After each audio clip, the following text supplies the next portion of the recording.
In this video, I'm going to show you how you can have different avatars on the same slide in Adobe Captivate.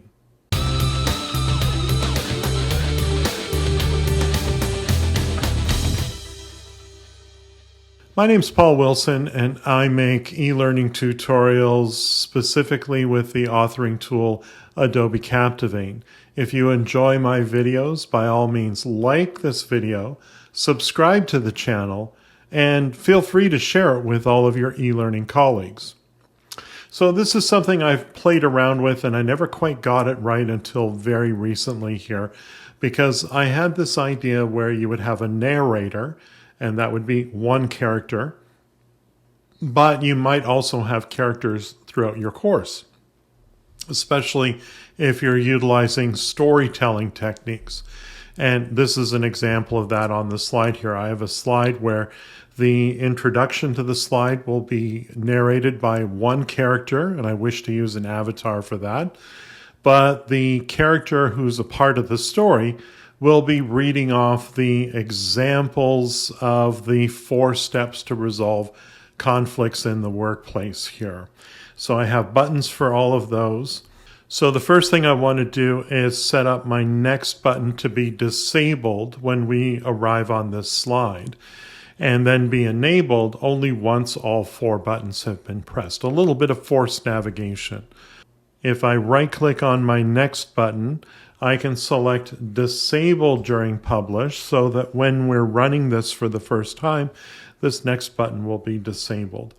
And going to slide level interactions, we can click the plus icon here and say when all 4 of these objects, the buttons for my interaction, are clicked or pressed, we want to enable that next button.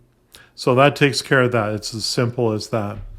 Now what we're going to do is we're going to go down to our project properties in the bottom right-hand corner, and we'll scroll down until we get to enable avatars for this project here. So let's go ahead and do that. We can customize this avatar.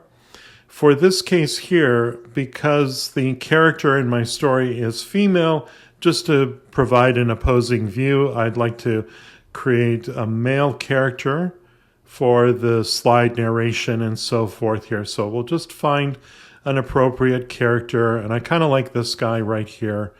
Let's add a little shape around him and give him a solid fill in the background there, and we'll go ahead and apply that to our character here. So we've added our avatar to this slide. The first thing I'd like to do is change this avatar to be the character of my narrator here. So I'm just going to find the character that I wish to use for my narrator. Let me scroll down till I find him here. I have someone in mind, this fellow here, and we'll click apply, and that creates the effect of the rounded corner because I did that already at the slide level. You can place them wherever you want for right now. It doesn't much matter at this point here. But the first thing we're going to do is generate avatar. Now, this will bring you to, first of all, the trigger that's going to trigger his narration. In this case, slide enter is what we want. So when we arrive on this slide, we are going to have him read the following text, which I've just copied from my other monitor here, and we'll paste that in like so. Now we can go ahead and press next. And my experience has been if we go ahead and start generation, we can begin the process of generating. This is a bit more of a longer narration than any of the click to reveals. So we'll get that started. It's going to take a few minutes to do this. We'll receive a notification in the bottom right-hand corner of our stage letting us know when it's done. You can use this time to go make a sandwich and a cup of coffee, but the nice thing about Adobe Captivate 13 and newer is that if I want to jump over to slide 20 and start working on some images that I needed to import into that slide, I'm not interfering with this generate avatar functionality. It's going to continue to run in the background. But it's not too bad. We're already at 17%, so it won't take too long for us to get to this point here. Okay, we're coming up on 80% here, so we should be done before too long. Okay, we're just about finished this first transcript, and we should see a notification in the bottom right-hand corner of our stage letting us know when it's complete, which should be any second now. There it is. So we have that first transcript complete. We can now start to add our additional transcripts. But here's what I would recommend. Let's add a new transcript, and we're going to click tab, our first button here, and we'll just paste this in like so. Press next, and I'm going to hold off on generate right now. I'm going to add all my transcripts for the character in my story to be added here. So click tab, and the second button will paste in that text, next, and the third button will be a new transcript here, and we'll paste that in like so, next, and our final transcript will be for button 4. Click tab, button 4, paste in this, and what's nice about this as well is that this will take care of closed captioning as well. So let's go ahead and press next. Let's select our avatar, and let's go up a level in the generate avatar item here, and we'll change avatar, and I will select the person I have in mind to be my character throughout this story here. And I think I'm going to use this woman here, but I'm going to change her voice to, let's see here. I had a voice in mind, and I'm just not remembering it right now. But we can preview these. A wise man will make more opportunities than he finds.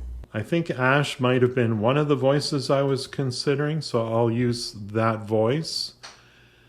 Press apply, and we'll bring that circle back and bring that solid fill back as well. So we can go ahead and view our transcripts yet again, and go ahead and press generate here. Our first avatar is generated, so it leaves that one alone, and it's going to work on these ones here. They should be relatively faster because they're just a quick sentence or two. And again, don't forget that you can go off to another slide and continue to work on that slide. You don't have to sit there twiddling your thumbs while it's doing this. You can work on other things as well. And it won't interfere with the AI avatar generation here. Okay, the notification for all 4 of our avatar videos has been generated, so we know we've got avatar videos for all 4 of these buttons here. Again, you can choose to place the image of your avatar however you wish, maybe centered and kind of in the middle. One of the things to remember is Adobe Captivate 13 is responsive design, so you can, adjust that appearance depending on things like whether someone might be viewing this on a mobile device or what have you. So, but we'll stick with this here, and we'll do a preview and see how this looks and how it sounds. Here is an example of the 4 steps to resolving workplace discrimination or harassment. In this example, Alex has been telling jokes that would offend people of a certain race. Susan finds the material offensive and inappropriate. She has decided to address her concern with Alex. Click on each step to see how she phrases that step to resolving this case of harassment. Once you've explored this page, click Next to proceed to the next slide. And again, you can move the avatar however you wish. I like this approach because we've already learned what the 4 steps are, and now we're seeing how Susan puts it into practice here. So let's start with the first step. Alex, earlier you told a joke about my ethnic group here in the office. I am offended by jokes like this because it's demeaning to me. I would appreciate it if you would stop telling jokes that make fun of people's race. If this continues, I will have to speak to our manager or HR about it.